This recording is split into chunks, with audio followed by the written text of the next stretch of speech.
દ્વારકાધીશ મિત્રો, કેમ છો? મજામાં જઈશું. તો ગઈકાલે રાતના એટલે કે વહેલી સવારે 5 વાગ્યાના સમયગાળા દરમિયાન આપણે બે ગાય માતાજીને અહીંયાથી ઓપરેશન કરાવવા માટે જુનાગઢ મોકલીએ છીએ. આપણે અહીંયાથી ઓપરેશન કરાવવા માટે, કારણ કે પેટ કાઢી ગયા હતા ને એને બચવાની પેટ કાઢી ગયેલી માતાજી હતા ને એને બચવાની શક્યતા ના બરાબર હતી, સિચ્યુએશન ગંભીર હતી. એટલે એક માતાજીને તમે જોઈ શકો છો અત્યારે અહીંયાથી ટાંકા લીધેલા છે અહીંયા ડૉક્ટર સાહેબે. બીજા માતાજી હતા જેને લઈ જવામાં આવ્યા હતા, એની સિચ્યુએશન તમે જોઈ શકો છો. એટલે એમાં ડૉક્ટરે કીધું કે કાંઈ થાય એવી સિચ્યુએશન નથી, જે કાંઈ થાય તમારાથી અહીંયા સેવા કરો, લાંબુ આયુષ્ય નથી, જ્યાં સુધી ભગવાનની ઈચ્છા, હરિની ઈચ્છા ત્યાં સુધી રહે.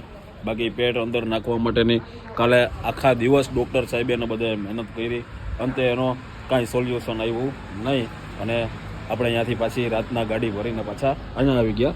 આ નંદી મહારાજને પગ છે એમાં હવે રોજ આવી જાય એવી શક્યતા છે, એમાં ડ્રેસિંગ ટૂંકમાં કરવું છે. આ જો ભાઈ, આ અહીંયા કેવું મસ્ત હૂતું છે. આ બેની જોડી થઈ ગઈ છે. આને પગમાં એક અહીંયા તકલીફ છે, જો અહીંયા પાટો વારેલો છે, એની ખરી નીકળી ગયેલી છે. સાફ સફાઈનું કામ ચાલુ છે અત્યારે ચારી બાજુથી. અને આ ટાઈપથી કંઈક આપણે ગેટ તમે જોયો હોય છે વિડીયોની અંદર, બની ગયો છે કમ્પ્લીટ આપણો. એટલે હવે આપણે અહીંયા જ્યાંમાં કોઈ ટૂંકમાં માલઢોરને ઓલી નાના જીવ કાંઈ ઉપાધિ ના રહીએ. ગેટ આપણે છે ને ભાઈ નહોતું માર્યું ને એની પહેલાં આપણે એક માતાજીના રૂમની અંદર અહીંયા રાખવા પડ્યા હતા મજબૂરીને કારણે. આમ બે જણા અહીંયા કસરત કરે છે અને એક જણો એમાં બેઠો છે અને એક અહીંયા બેઠો છે અને આ એક હાલે છે, અને આ એક અહીંયા બેઠો છે.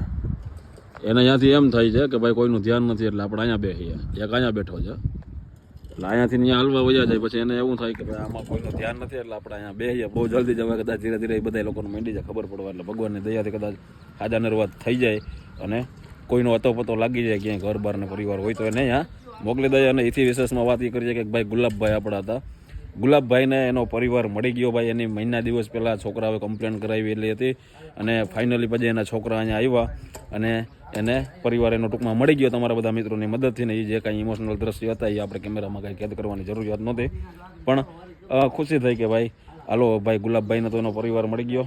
તમારા બધા મિત્રોની નાની મદદથી આ બધી વસ્તુઓ હાલે છે. એક દિવસનો આપણી સંસ્થાનો ખર્ચો છે, તમને ખબર છે, એમ 3000 રૂપિયા. તો જોવાનું રહ્યું આજના આપણે દાતા કોણ હોય છે. એક ટાઈમનો ખર્ચો ભાઈ જમણવારનો દેશો કે એક દિવસનો દેશો કે તમને જે કાંઈ ઈચ્છા થાય, ફૂલ નહીં તો ફૂલની પાખડી સહયોગ કરી અને આ કાર્યની અંદર ભાગ લેતા રહેજો. બાજુની સાઈડથી રામબાપાને ભાઈ નાહવા લઈ જાય છે. રામબાપાની ટેવ એવી છે, પાટલાની અંદર જ બધું કરી લે છે, હજી એ સમજતા નથી. અને પાટલાની અંદર જ સંડાસ બાથરૂમ બધું આ રામબાપા કરી લે છે. રામબાપાને અમે કંઈ થાય કા, પણ રામબાપા કોઈનું માનતા નથી. આ તમે જોવો પાછી હાલત એના કપડાની, ખાલી એક દિવસની અંદર કેવી હાલત કરી નાખે છે. કારણ કે પાટલામાં બધું મજા આવે, હું મજા આવે, મારોટવું નથી, હાલવું